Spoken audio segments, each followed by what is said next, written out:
আপনার ফোনে বিরক্তিকর বিজ্ঞাপন আসা জাস্ট এক ক্লিকেই বন্ধ করে ফেলুন। কারণ আমরা যখন মোবাইল স্ক্রল করতে থাকি, কোনো ভিডিও দেখতে গেলে, কোনো অ্যাপসে গেলে প্রচুর পরিমাণ অ্যাড আসে, আর এই অ্যাড দেখতে দেখতে আমরা একেবারে বিরক্ত হয়ে যাই। তাই এখনই এই কাজটি করুন, দেখবেন যে আপনার ফোনে এই বিরক্তিকর অ্যাড আসা চিরতরে বন্ধ হয়ে যাবে।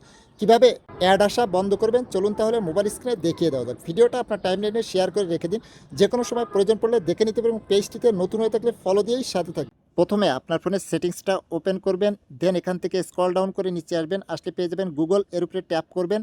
তারপরে আপনার জিমেলের উপরে ট্যাপ করবেন, দেন এখানে পেয়ে যাবেন ম্যানেজ ইওর গুগল অ্যাকাউন্ট, এর উপরে ট্যাপ করবেন। এখান থেকে একটু স্ক্রল করলে পেয়ে যাবেন ডাটা অ্যান্ড প্রাইভেসি, এর উপরে ট্যাপ করবেন। ট্যাপ করার পরে এখান থেকে একটু স্ক্রল করে নিচে আসবেন, আসলে পেয়ে যাবেন মাই অ্যাড সেন্টার, এর উপরে ট্যাপ করবেন।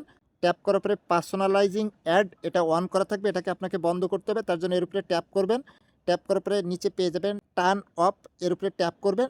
ট্যাপ করার পরে সাথে সাথে এটা অফ হয়ে যাবে। এরপরে এখান থেকে ব্যাকে আসবেন, আসার পরে গুগলের মধ্যেই ওয়াল সার্ভিসের উপরে ট্যাপ করবেন।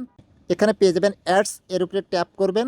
ট্যাপ করার পরে এখানে পেয়ে যাবেন ডিলেট অ্যাডভার্টাইজিং আইডি, এর উপরে ট্যাপ করবেন। ট্যাপ করে এখানে পেয়ে যাবেন ডিলেট অ্যাডভার্টাইজিং আইডি, এর উপরে ট্যাপ করে এটাকে ডিলেট করে দেবেন। এরপরে দেখবেন যে আপনার ফোনে বিরক্তিকর অ্যাড আসা বন্ধ হয়ে যাবে।